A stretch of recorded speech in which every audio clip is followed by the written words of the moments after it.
Perhaps the most important question in this engagement is, why are we here? Why am I here creating content for 10x Living, and why are you here watching it? And at a very basic level, it begins with belief. And one has to believe that one has the capacity to improve life in order to get out of bed or do anything. And one has to simultaneously, in parallel with that belief, then believe that you can also make things worse. In other words, do we have influence on our lives? And that influence going both ways, do we own our ability and willingness to either make things better or make things worse for ourselves, for those around us, for the larger ecology of our planet? And I believe and have experienced from an early age that I can make my life better or worse. Now, once we establish belief in that idea, and it is just a belief in an idea, then the question is it intelligent to make life better than it would otherwise be, than making it worse? And my definition of intelligence is the efficiency with which time, money, and natural resources is transformed, is utilized to create not just well-being, but sustainable well-being. Cocaine can give you a nice high for a little bit, but is it sustainable financially, physically, emotionally, etc.? And you see there's a short lifespan. Going into debt to buy gadgets, if you utilize the gadget to pay off the debt, etc., can be sustainable, or debt becomes an addiction. And so the question, the most important question, given that every human being in the history of humanity has wanted to feel sustainably better and wanted to avoid feeling chronically worse, is how to go about it.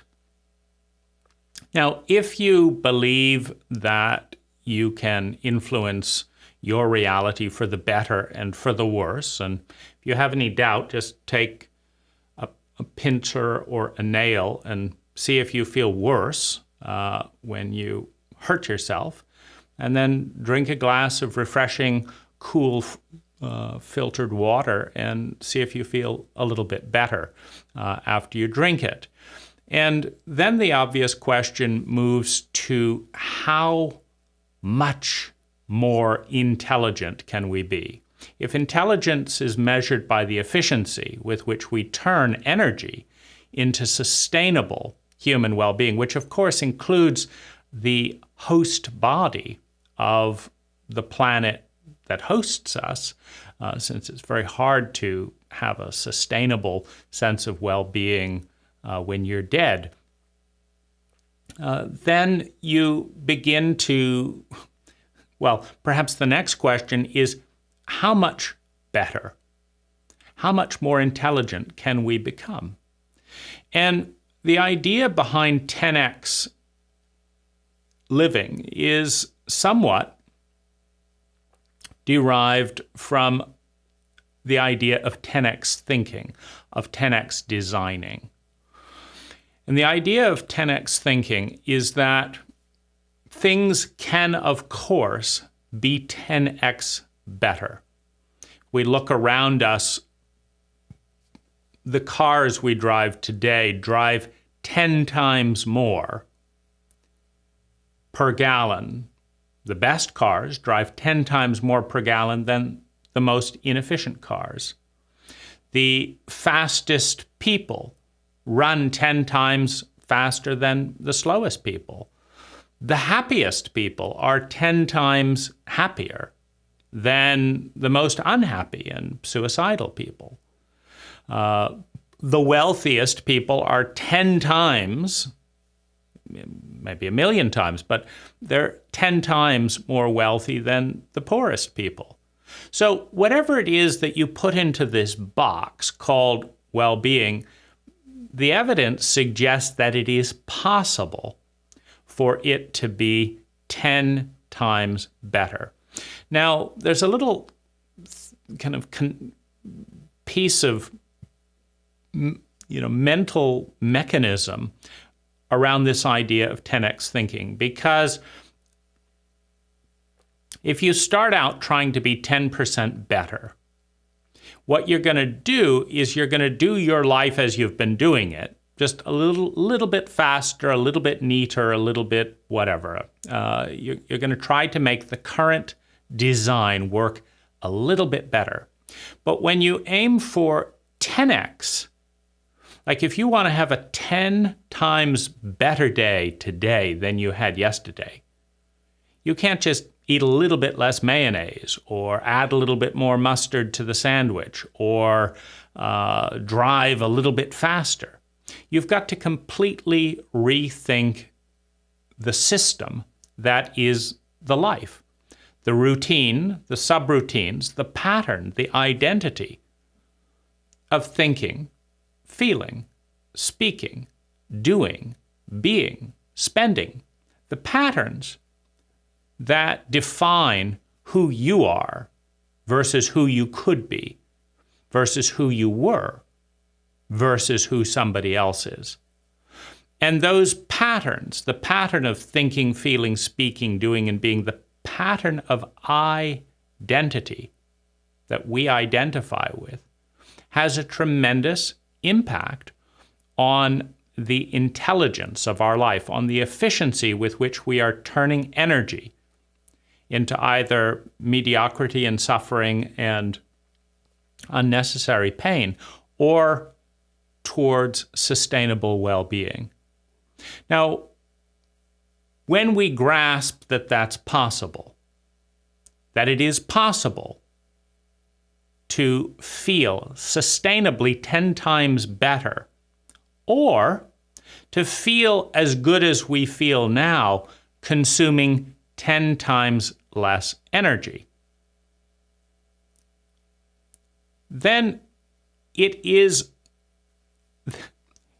natural for an intelligent person to turn their attention on the dials, on the mechanisms of those patterns that define us, the cult identity, cultural identity, the individual identity, your cult identity.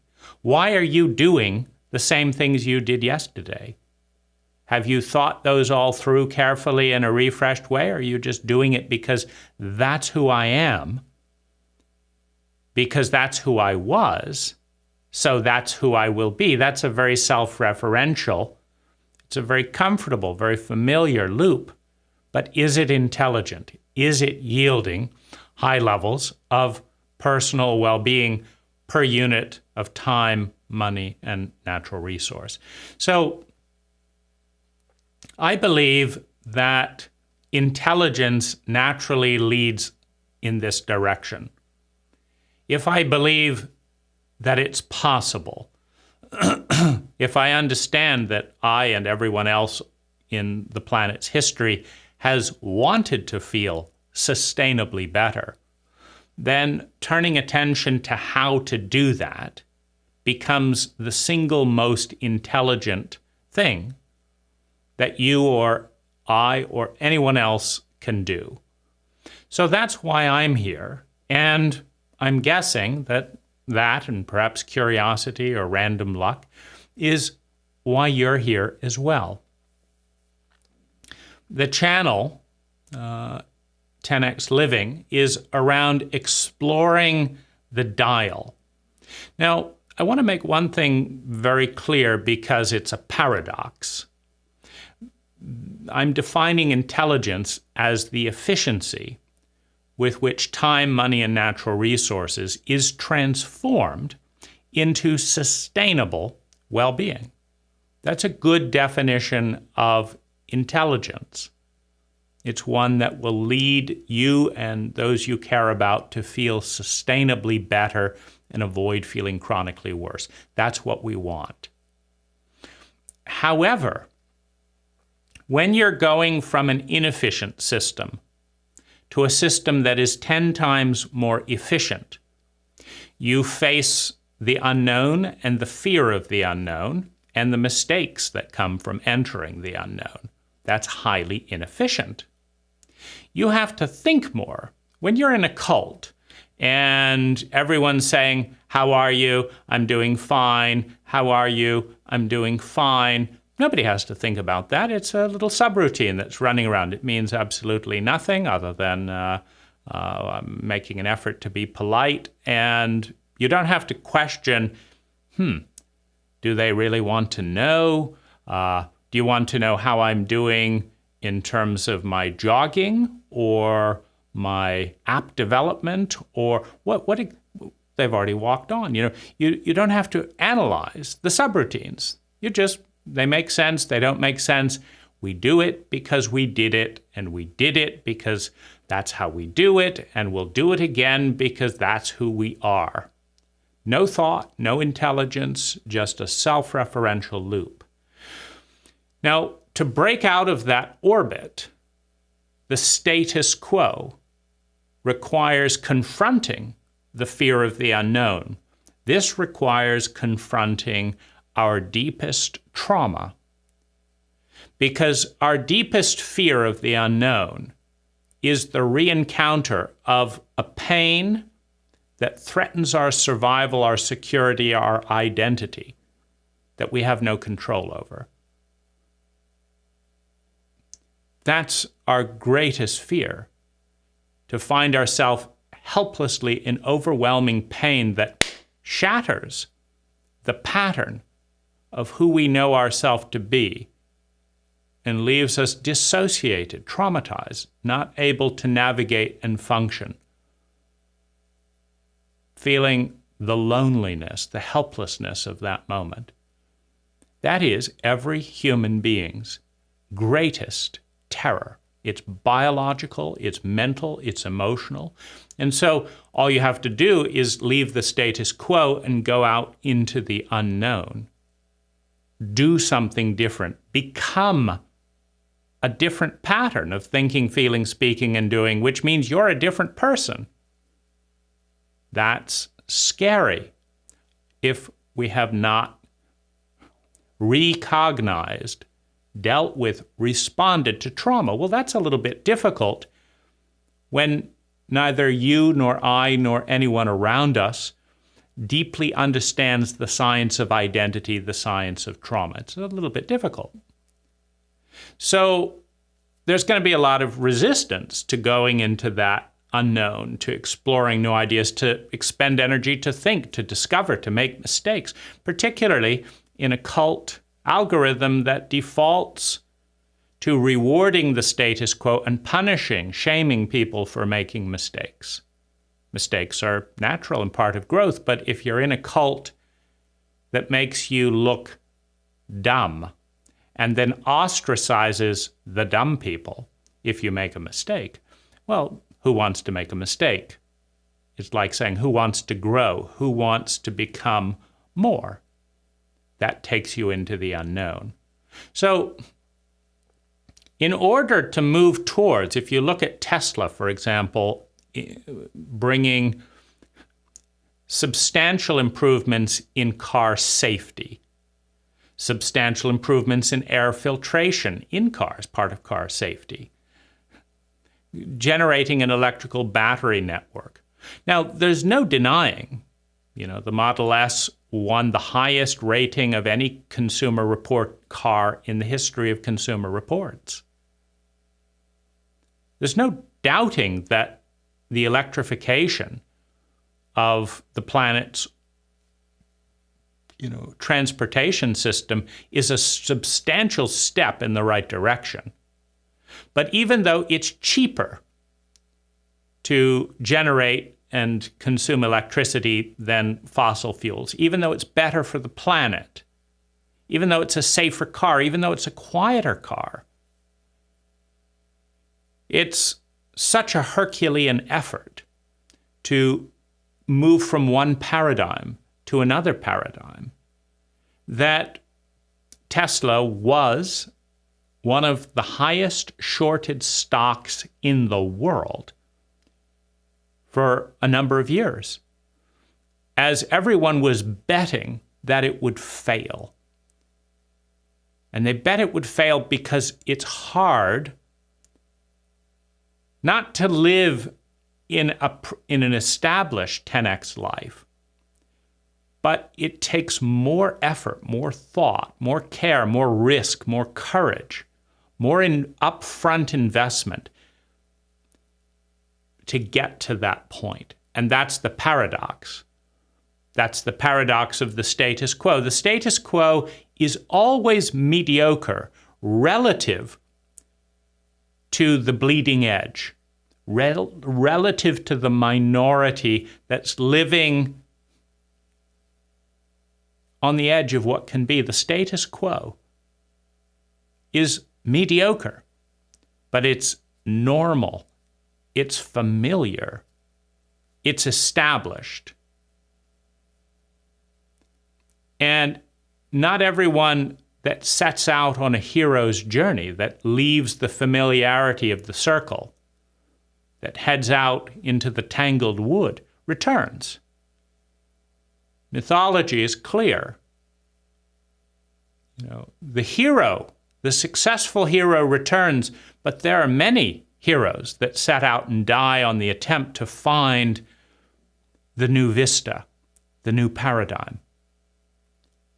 And so, intelligence is measured by the efficiency with which time, money, and natural resources lead to sustainable well-being. And yet it takes substantially more time, more thought, more feeling, more development in order to move from a status quo to generate and iterate a life that is 10 times better. That's 10 times more efficient at yielding one's human needs: survival, security, love and belonging, self-esteem, the development of one's personal talents and gifts, bringing those abundantly into the world, becoming part of something bigger than ourselves, the human needs that we all have, needs. There are systems out there that are 10 times, 100 times more efficient at fulfilling, from infancy, from cradle to grave, a human's being ability, willingness to realize, to actualize their human needs. And so this channel is about 10x living. And that puts us by definition, because it's relative to the consensus. If you just spend a lot of time watching videos and end up about where you were before, it's not necessarily an intelligent investment of your time. So a 10x life is 10 times more intelligent than the mediocrity of the majority. So we're dealing with a minority, and the bell curve of innovation, of all technology, technology of well-being, technology of language, technology of computers, technology of mathematics, all technology adoption curves follow a bell curve. A bleeding edge of a very small number of people develop something new or combine old things in a new way, number one. Number two, it delivers substantial benefits to the minority that adopts it. Number three, other people start copying them and iterating. Number four, the law of scale kicks in and it becomes cheaper and more efficient. And after a certain period of time, everyone's using a telephone. Everyone's watching a TV. Because it's a more efficient way of delivering information than, you don't have to run over to the Grand Canyon and personally look at it to see how it's doing that day. You can look at a quadcopter making a YouTube video of the Grand Canyon that day and upload it onto YouTube, and there it is in your screen. That's just 1,000 times more efficient to get that bit of information, that bit of energy into your living room, where you get most of the benefit with 1,000th of the cost. But it's taken trillions and trillions of dollars and decades and millions of hours to bring television, for example, to that level where it's that efficient. And any new thing that's being iterated today in AI or virtual reality or space flight, whatever, takes a tremendous amount of energy. And the benefit of the early adopters is you get to make a difference, you get to be first. You get to have access to something that nobody else has access to. But the cost is mistakes, much higher cost in time, money, and energy. And so you can wait for the mediocrity of the consensus, which was yesterday's bleeding edge. Or you can be a part of the bleeding edge. Now, obviously, to be part of a goal of a 10x life is to be on a bleeding edge by a factor of 10. Now, that's the goal. And it's a worthy goal. It's a goal that in time makes it easier for everyone who follows to do the same, to a point where perhaps 30 years from now, 50 years from now, 500 years from now, the default, the status quo, is what is today a 10x life. You know, if you buy a $30,000 custom phone, guaranteed all the features in that phone will be available for $500 in 20 years from now. But you get to have that first. So that's why I'm here focusing on 10x living, because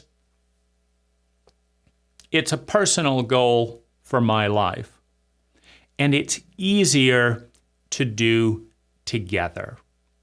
So if that speaks to you, it's easier to do together, then stick around. And you get what you put out of it. Milton Friedman is accurate. There is no such thing as a free lunch. But if a 10x life appeals to you, then come along for the ride.